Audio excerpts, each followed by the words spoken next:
Hello everyone, welcome back to our channel Blooming buds.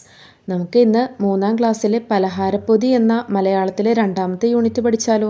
യൂണിറ്റിലേക്ക് പോകുന്നതിന് മുൻപ് ആദ്യമായിട്ടാണ് ഈ ചാനൽ കാണുന്നതെങ്കിൽ സബ്സ്ക്രൈബ് ചെയ്യാനും മാക്സിമം കൂട്ടുകാരിലേക്ക് ഷെയർ ചെയ്ത് സപ്പോർട്ട് ചെയ്യാനും മറക്കരുതേ. യൂണിറ്റിലേക്ക് പോകാം. പാഠത്തിൻ്റെ പേര് പലഹാരപ്പൊതി. ഈ ഒരു ചിത്രത്തിൽ നോക്കൂ, ഒരമ്മ കുട്ടിക്ക് ചോറ് കൊടുക്കുകയാണല്ലേ. മറ്റെന്തെല്ലാം ചിത്രങ്ങൾ ഇതിൽ കാണാം? നിറച്ച് മൃഗങ്ങളുണ്ടല്ലേ. പൂച്ച, നായ, ആട്, കോഴി, ഈച്ച, അതുപോലെ ഉറുമ്പ്, ഭക്ഷണം കൊണ്ടുപോകുന്ന ഉറുമ്പ്, അതുപോലെ നിറയെ പലഹാരങ്ങളെയും നമുക്ക് ഈ ചിത്രത്തിൽ കാണാം. ഇനി നമുക്ക് ഇടശ്ശേരിയുടെ ഒരു 4 വരി കവിത ഇവിടെ തന്നിട്ടുണ്ട്. അതൊന്ന് ചൊല്ലി നോക്കാം.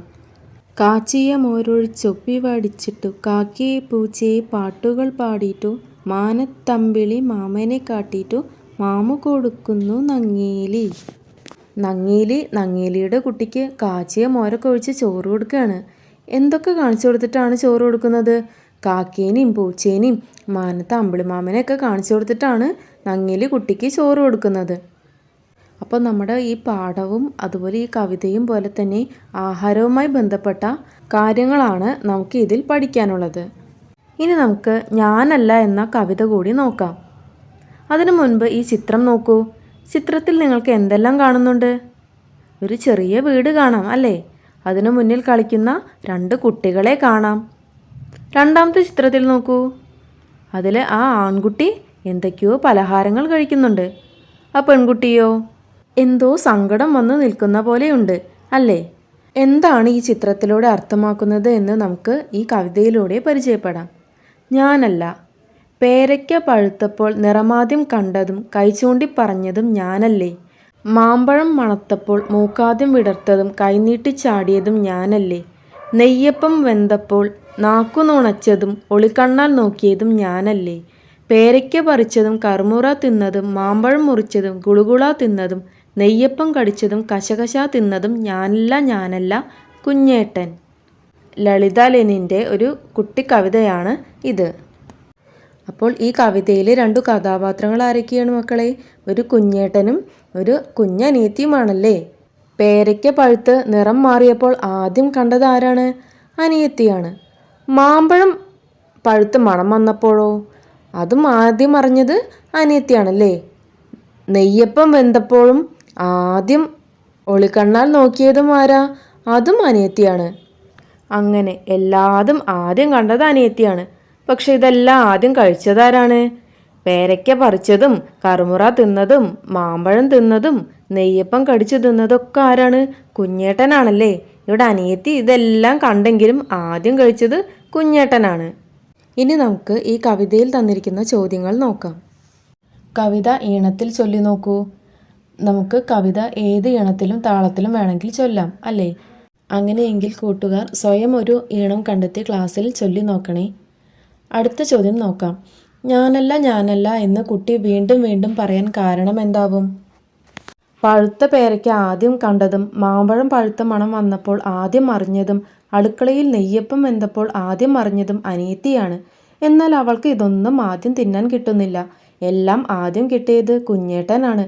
കുഞ്ഞേട്ടനും അനിയത്തിക്കും തുല്യമായി കിട്ടേണ്ടതെല്ലാം കുഞ്ഞേട്ടന് മാത്രമാണ് കിട്ടിയത്.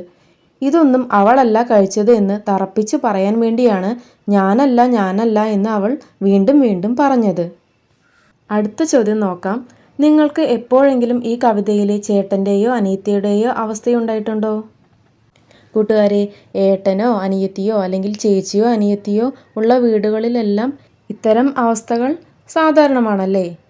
ഇതുപോലുള്ള അനുഭവം കൂട്ടുകാർക്ക് ഉണ്ടായിട്ടുണ്ടെങ്കിൽ അത് നിങ്ങളുടെ ടീച്ചറോടും കൂട്ടുകാരോടും പറയണേ. ഇത് കൂട്ടുകാർ സ്വയം തന്നെ എഴുതേണ്ട ഒരു പ്രവർത്തനമാണ്. ഇനി നമുക്ക് ഈ പാഠത്തിൽ തന്നെ വരുന്ന കയ്പും മധുരവും എന്ന ചെറുകഥ പരിചയപ്പെടാം. ഞാനല്ല എന്ന് പറയുന്ന മറ്റൊരു കുട്ടിയെ പരിചയപ്പെടാം. കഥ വായിക്കൂ. കഥയുടെ പേര് മുന്തിരിങ്ങ. അമ്മ കുറേ മുന്തിരിങ്ങ വാങ്ങിക്കൊണ്ട് വന്നു. ഉച്ചഭക്ഷണത്തിന് ശേഷം കുട്ടികൾക്ക് കൊടുക്കാനാണ്. മുന്തിരിങ്ങ ഒരു പിഞ്ഞാണത്തിലാക്കി മേശപ്പുറത്ത് വെച്ചു. ഏറ്റവും ഇളയ മകനായ വാനി അത് കണ്ടു. മുന്തിരിങ്ങ അവൻ ആദ്യമായി കാണുകയാണ്. അവൻ അതിൽ നിന്ന് ഒരെണ്ണം എടുത്തു മണത്തു നോക്കി. കൊതി തോന്നിപ്പിക്കുന്ന മണം.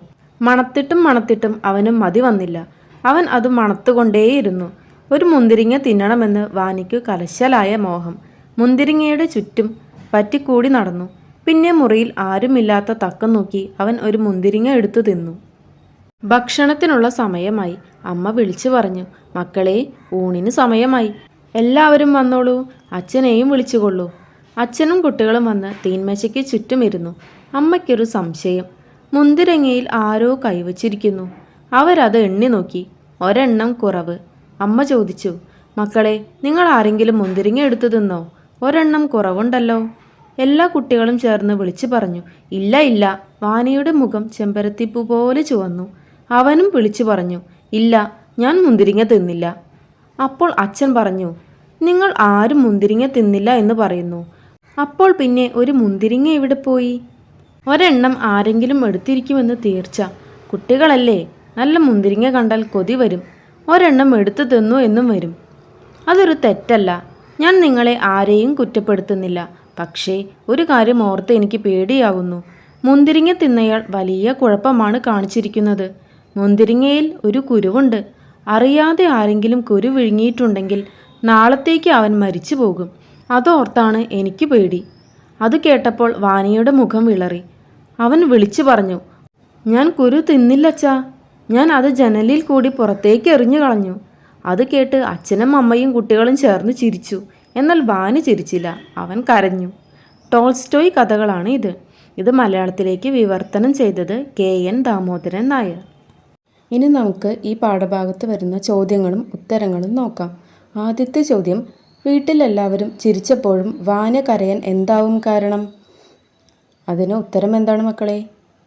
വാനിയുടെ കള്ളത്തരം എല്ലാവരുടെയും മുന്നിൽ പിടിക്കപ്പെട്ടു എന്ന് അവന് മനസ്സിലായപ്പോഴാണ് വാന്യ കരഞ്ഞത്.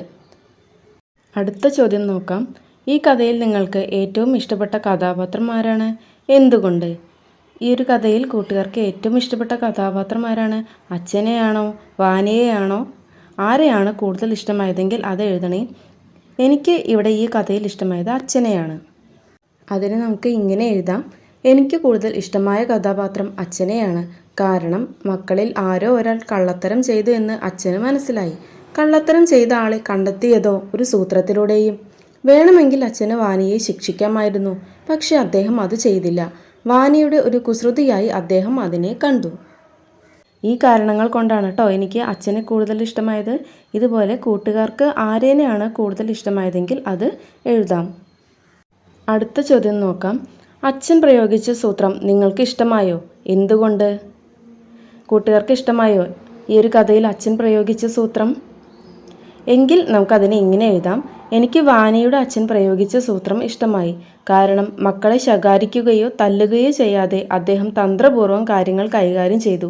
അതിനാൽ എനിക്ക് വാനിയുടെ അച്ഛനെ ഒത്തിരി ഇഷ്ടമായി. ഇവിടെ നോക്കൂ, വാനിയുടെ അച്ഛൻ ആ കുട്ടികളെ തല്ലുകയോ ചീത്ത പറയുകയോ ഒന്നും ചെയ്തില്ല അല്ലേ? അതിനു പകരം അദ്ദേഹം എന്താ ചെയ്തത്? ഒരു സൂത്രപ്പണിയിലൂടെ കള്ളത്തരം ചെയ്ത ആളെ കണ്ടുപിടിച്ചു. മുന്തിരിങ്ങ എന്ന കഥ റോൾ പ്ലേ ആയി അവതരിപ്പിക്കൂ. റോൾ പ്ലേ അവതരണം ക്ലാസ്സിൽ ചെയ്യേണ്ട ഒരു പ്രവർത്തനമാണ്. അപ്പോൾ ഈ കഥ നന്നായി വായിച്ചു നോക്കി ഓരോ കഥാപാത്രങ്ങളെയും തിരഞ്ഞെടുത്ത് ക്ലാസ്സിൽ നന്നായി അവതരിപ്പിക്കൂ. അടുത്ത ചോദ്യം, മുന്തിരി കട്ടുതിന്ന ദിവസം വാന എഴുതാനിടയുള്ള ഡയറി തയ്യാറാക്കൂ, ക്ലാസ്സിൽ അവതരിപ്പിക്കൂ. അപ്പോൾ എന്തൊക്കെ കാര്യങ്ങളായിരിക്കും കൂട്ടുകാരെ വാനിയുടെ ഡയറിയിൽ ഉൾപ്പെടുത്തിയിട്ടുണ്ടാവുക? വാനിയുടെ ഡയറി കുറിപ്പ് നമുക്കൊന്ന് പരിചയപ്പെടാം. നമ്മൾ എപ്പോഴും ഡയറി എഴുതുമ്പോൾ അന്നത്തെ ദിവസത്തെ ഡേറ്റും ആ ഒരു ദിവസവും ഏതാണെന്നും മുകളിൽ എഴുതണം. അതിനുശേഷം വേണം ഡയറി എഴുതാൻ.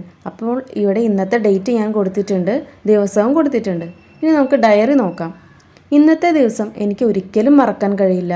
ഞാൻ എല്ലാവരുടെയും മുന്നിൽ വെച്ച് ചെറുതായി ഒന്ന് ചമ്മിപ്പോയി. ഞാൻ എൻ്റെ ജീവിതത്തിൽ ആദ്യമായാണ് മുന്തിരിങ്ങ കാണുന്നത്.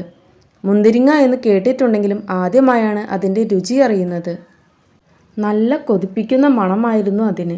കൊതി സഹിക്കാൻ വയ്യാതായപ്പോൾ ഞാൻ ആരും കാണാതെ ഒരു മുന്തിരി എടുത്ത് തിന്നു. നല്ല മധുരവും ചെറിയ പുളിയും ഉണ്ടായിരുന്നു അതിന്. എങ്കിലും എനിക്ക് ഇഷ്ടപ്പെട്ടു. ഒന്നുകൂടെ കഴിക്കണം എന്നുണ്ടായിരുന്നു. പക്ഷെ ആരെങ്കിലും കാണുമോ എന്ന് വിചാരിച്ച് ഞാൻ എടുത്തില്ല. കുറച്ച് കഴിഞ്ഞപ്പോൾ അമ്മ ഞങ്ങളെ ഭക്ഷണം കഴിക്കാൻ വിളിച്ചു. ഞങ്ങൾ എല്ലാവരും തീന്മേശയുടെ ചുറ്റിലും ഇരുന്നു. പെട്ടെന്ന് അമ്മ പറഞ്ഞു, ഇതിലൊരു മുന്തിരി കാണാനില്ലല്ലോ. അപ്പോഴാണ് എനിക്ക് മനസ്സിലായത് അമ്മ മുന്തിരി എണ്ണിയാണ് വച്ചിരുന്നത് എന്ന്. ആരും കാണാതെ എടുത്ത് തിന്നതുകൊണ്ട് തുറന്നു പറയാനും വയ്യ. പറയണോ പറയണ്ടേ എന്നിങ്ങനെ ആലോചിച്ച് നിൽക്കുമ്പോഴാണ് അച്ഛൻ പറയുന്നത്, മുന്തിരിങ്ങയുടെ കുരു തിന്നാൽ മരിച്ചു പോകുമെന്ന്. അത് കേട്ടതും ഞാൻ പിന്നെ ഒന്നും ആലോചിച്ചില്ല. ഞാൻ മുന്തിരിങ്ങ തിന്ന് കുരു ജനലിലൂടെ എറിഞ്ഞു കളഞ്ഞച്ചാ എന്ന് പറഞ്ഞു. അത് കേട്ടതും എല്ലാവരും കൂടി ഉറക്കെ ചിരിച്ചു. അപ്പോഴാണ് എനിക്ക് കാര്യം പിടികിട്ടിയത്. കുരു തിന്നാലൊന്നും മരിക്കില്ല എന്ന്. കള്ളനെ കണ്ടുപിടിക്കാൻ അച്ഛൻ പറഞ്ഞ ഒരു സൂത്രമായിരുന്നു അതെന്ന് എനിക്ക് പിന്നീടാണ് മനസ്സിലായത്. എന്തായാലും ഇന്നത്തെ ദിവസം ഞാൻ ഒരിക്കലും മറക്കില്ല. നമ്മുടെ വാനിയുടെ ഡയറി കൂട്ടുകാർക്ക് ഇഷ്ടപ്പെട്ടോ? ഇതുപോലെ കൂട്ടുകാരുടെ മനസ്സിൽ വരുന്ന ആശയങ്ങളും കൂടി ഉൾപ്പെടുത്തി ഡയറി എഴുതാൻ ശ്രമിക്കൂ. അപ്പോൾ നമ്മുടെ ഇന്നത്തെ ക്ലാസ് ഇവിടെ കഴിയാണ്. ഈ ഒരു വീഡിയോ കൂട്ടുകാർക്ക് ഇഷ്ടമായെങ്കിൽ നമ്മുടെ ചാനൽ സബ്സ്ക്രൈബ് ചെയ്യാനും മാക്സിമം കൂട്ടുകാരിലേക്ക് ഷെയർ ചെയ്ത് സപ്പോർട്ട് ചെയ്യാനും മറക്കരുതേ. സബ്സ്ക്രൈബ് ചെയ്താൽ മാത്രമാണ് ഞാനിടുന്ന വീഡിയോസ് കൂട്ടുകാർക്ക് നോട്ടിഫിക്കേഷൻസായി വരികയുള്ളൂ. അപ്പോൾ നമുക്ക് വീണ്ടും മറ്റൊരു വീഡിയോയിൽ കാണാം. താങ്ക്